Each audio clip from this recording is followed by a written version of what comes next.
Hello students, today we are going to look at the Act 2 Scene 1, The Tempest.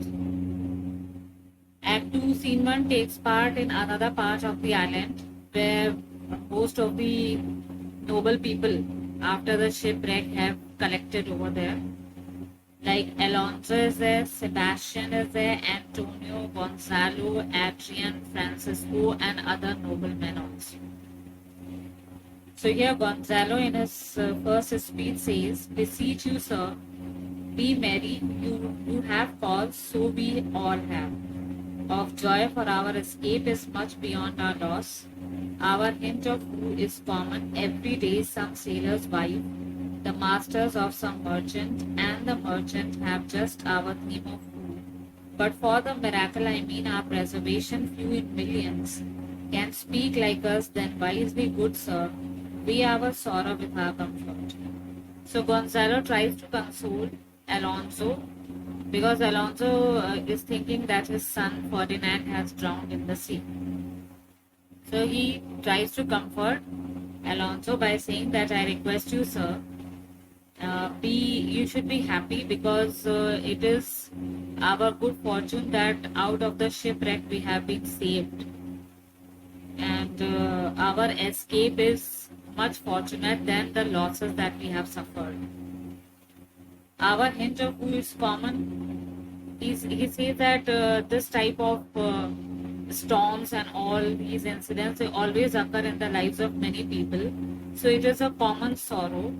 Mostly some of the sailors' wives also have to become widow when their husbands are drowned in the sea, or the masters of some merchant ship, they also have to suffer such type of losses, and the merchant himself also has to suffer some these type of losses.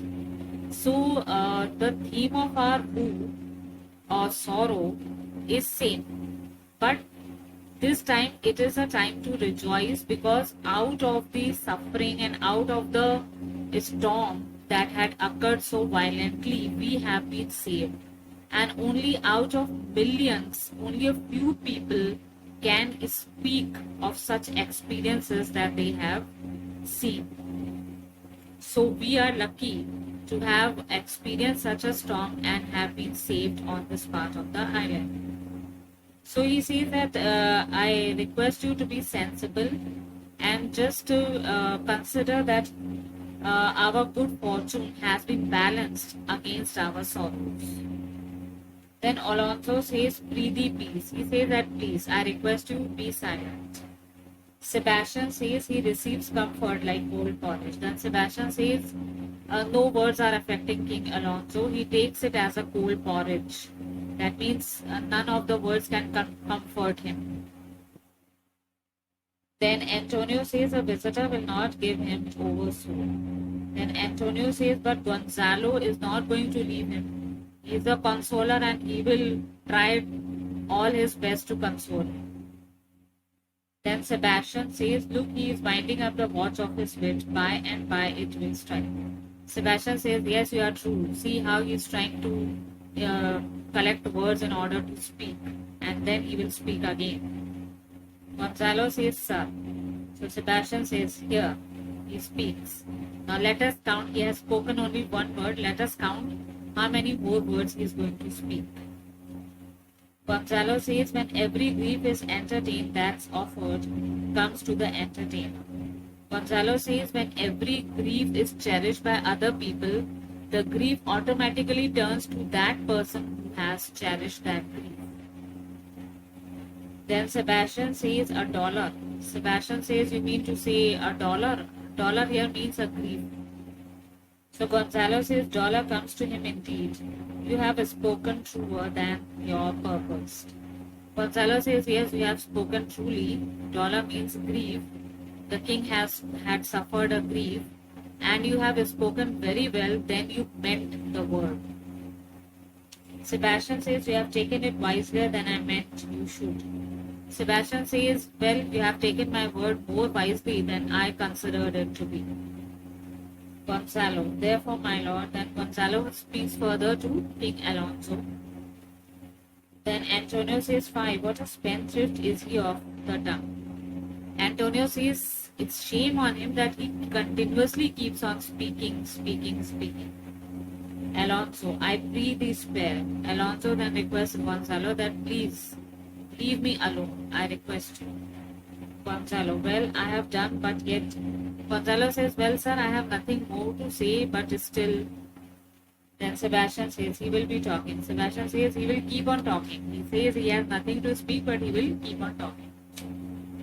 Antonio, which of he or Adrian for a good wager for first begins to go?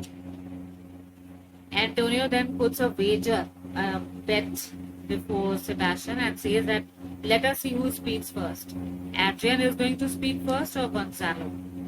So let's keep a bet on it. Sebastian, the old cock. Sebastian says, I think Gonzalo, the old counselor, is going to speak first. Antonio says, the cockerel. He says, no, I think that youngster, Adrian, is going to speak first. Sebastian, done the wager. Sebastian says, okay, we'll keep a bet. What is the bet?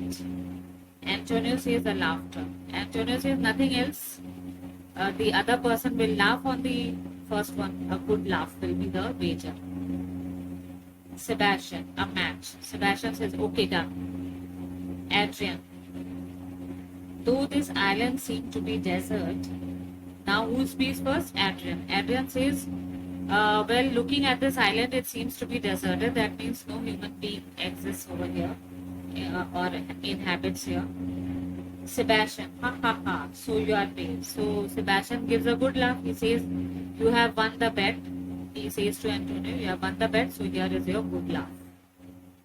Adrian, uninhabitable and almost inaccessible. Then Adrian continues his talk. He says that this island seems to be uninhabitable. That means no human being lives here. And even it is out of the reach of humanity. Sebastian, yet. Adrian, yet. Then Sebastian says he will speak yet. And Adrian truly speaks yet. Antonio, he could not miss it. Antonio says, yes, he was about to speak yet only, so he had not missed that word. Adrian, it must needs of subtle, tender and delicate temperance. Adrian says, though the island seems to be deserted, nobody lives here, but the climate seems to be warm. It has a warm temperance. Temperance means a warm temperature, a mild temperature. Antonio, temperance was a delicate bench. And Antonio speaks rubbish. He says that I think temperance was the name of a lady, because bench means a lady. Sebastian, and as subtle as he mostly learnedly delivered. Then Sebastian says, yes, and that lady was a crafty lady, as he has most scholarly described Adrian. Adrian, the air breathes upon us here most sweetly. Then Adrian says the air that is blowing here has a sweet perfume. Sebastian, as if it had lungs and rotten ones.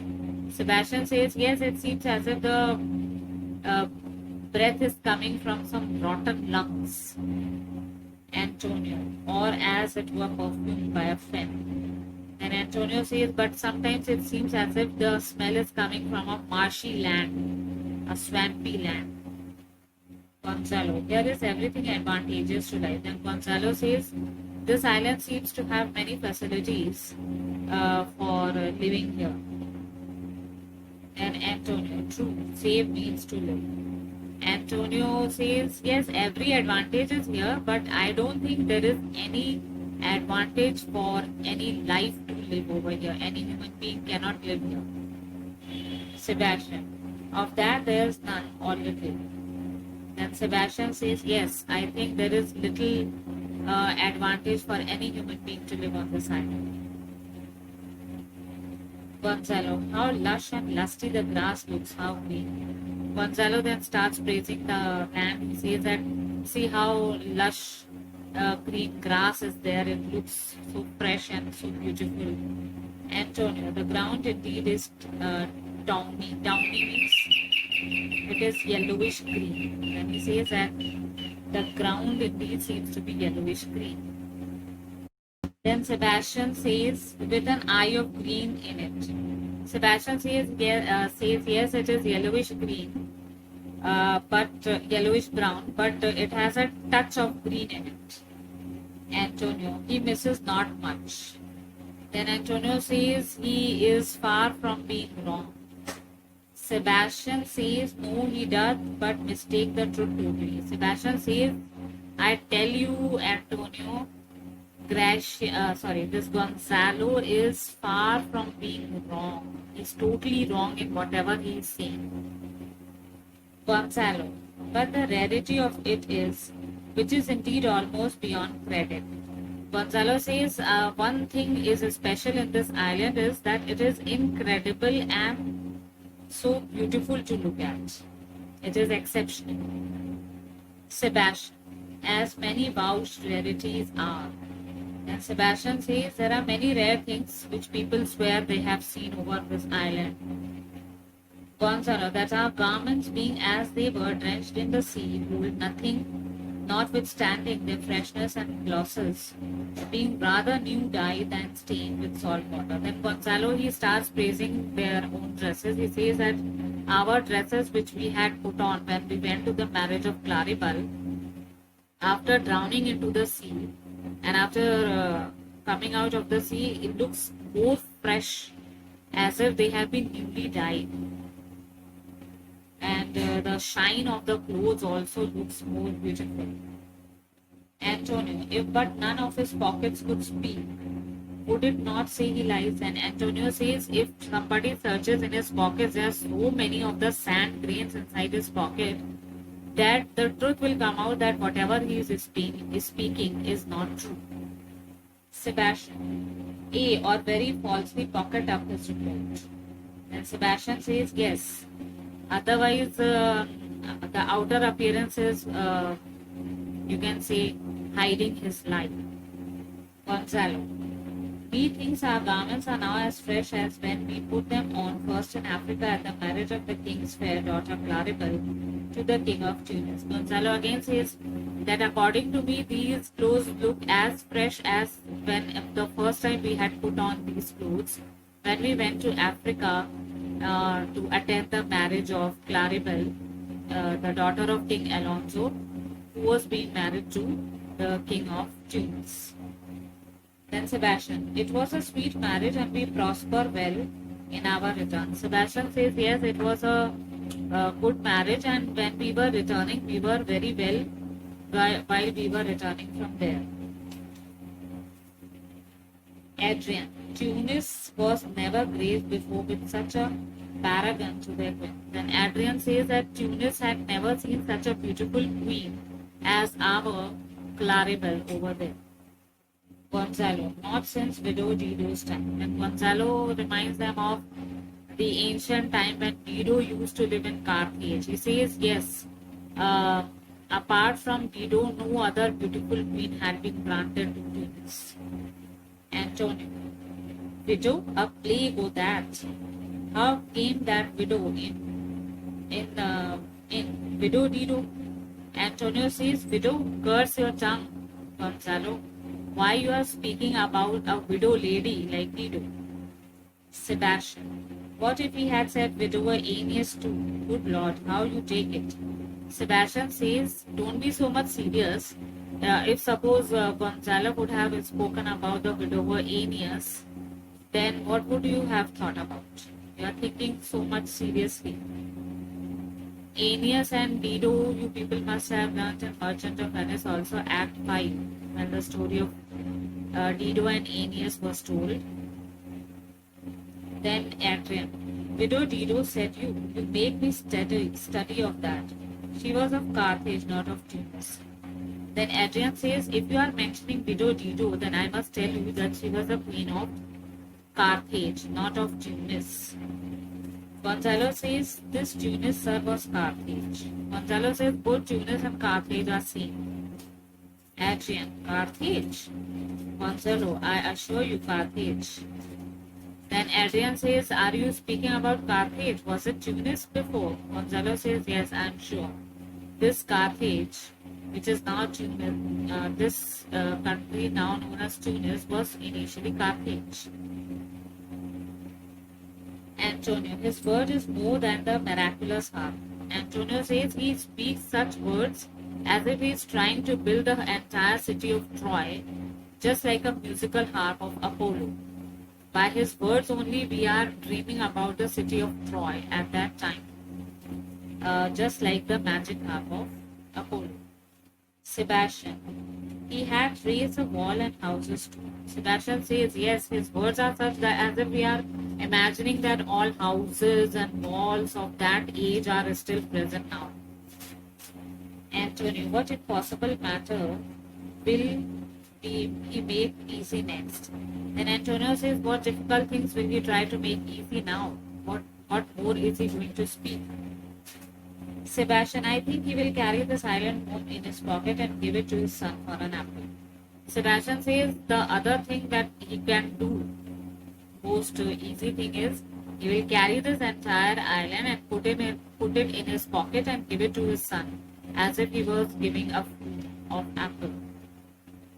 Antonio, and sowing the kernels of it in the sea, bring forth more islands. Antonio says, or maybe he will take this island, put it in his pocket, then sow its seeds in the sea in such a way that more islands of this type can grow up. Gonzalo. A. Gonzalo says, what you people are speaking? Antonio. Why in good time? Antonio says, why did you wake up at this proper time?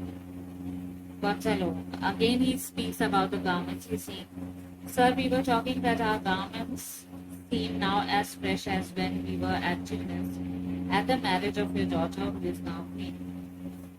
Again Gonzalo says, he's actually speaking mostly to the king. Alonso is saying that, sir, I was speaking about our garments that they look as fresh as they were initially when we went to attend the marriage of your daughter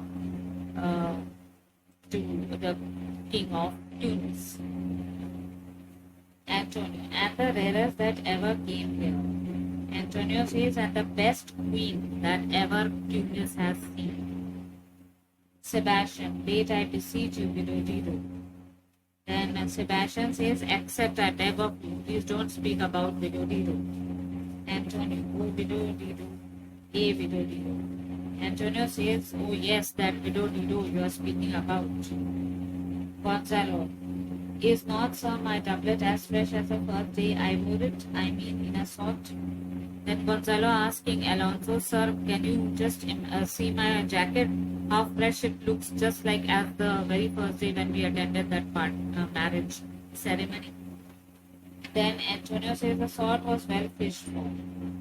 Then Antonio says, yes, the qualification had to be carefully made. He said, yes, of course, we can say. Gonzalo, when I wore it at your daughter's marriage. Gonzalo again asks King Alonso that when I wore it at your daughter's marriage, then Alonso immediately says, you rammed these words into mine ears against the stomach of my sense. Would I had never married my daughter there for coming thence, my son is lost, and in my rage she too, who is so far from Italy removed, and never again shall see her. O thou mine heir of Naples and of Milan, what strange fish hath made his meal on? Alonso says, your words are just like you are trying to thrust your words into my ears, which I cannot just bear. I just wish I had not married my daughter so far to Tunis, because on the return journey only I had lost my son.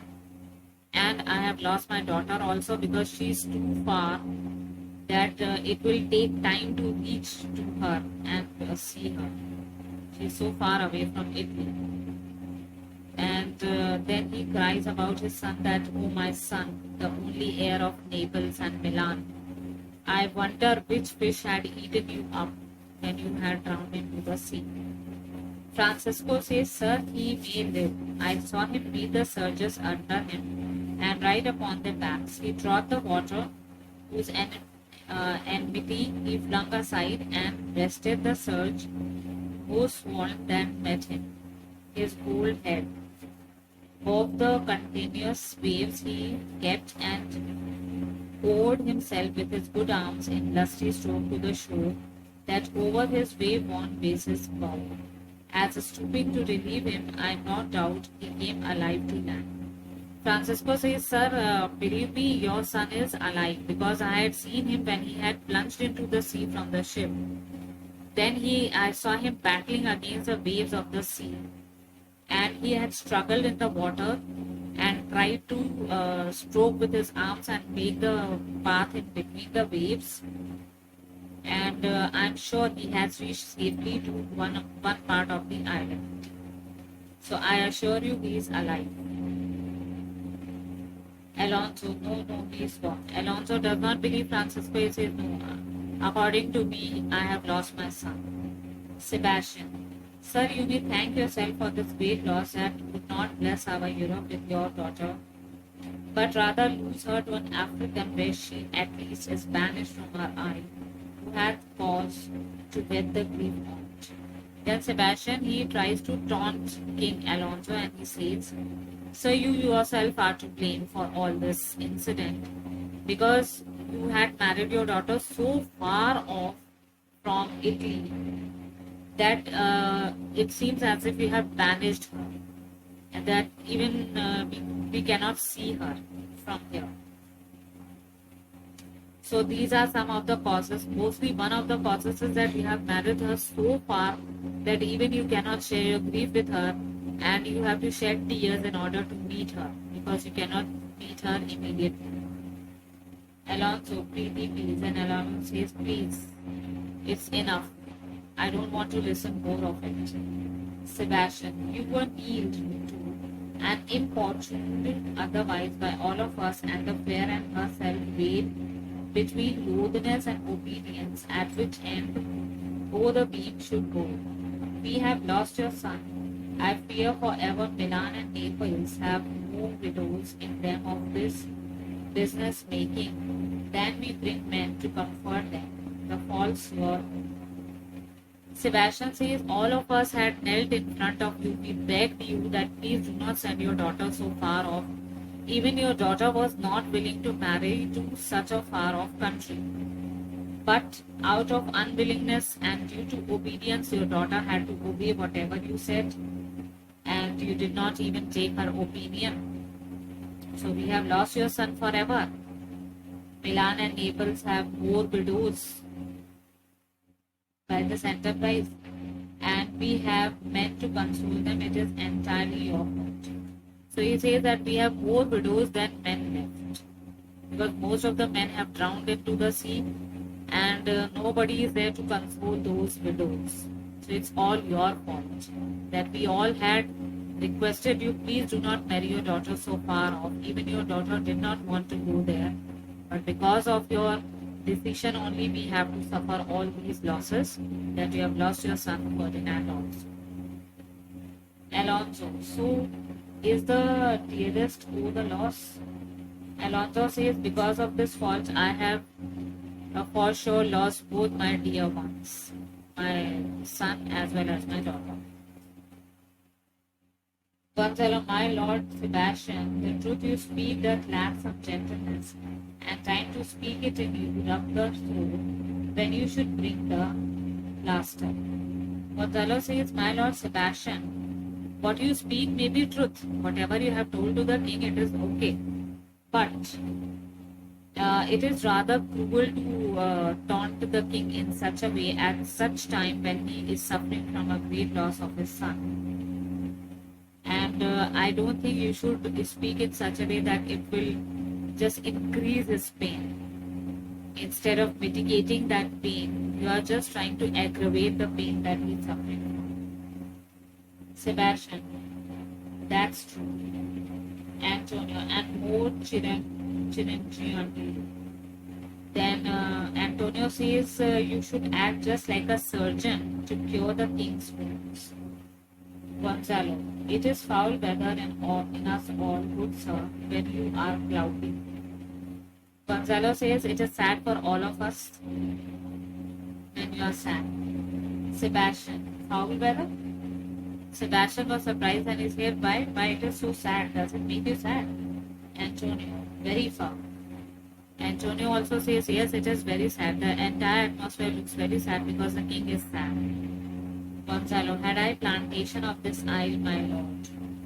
Gonzalo says, if I had the right to be the emperor of this island, I would have decided something. Antonio, he'd sowed with nettles. Antonio says he would sow nettles on it.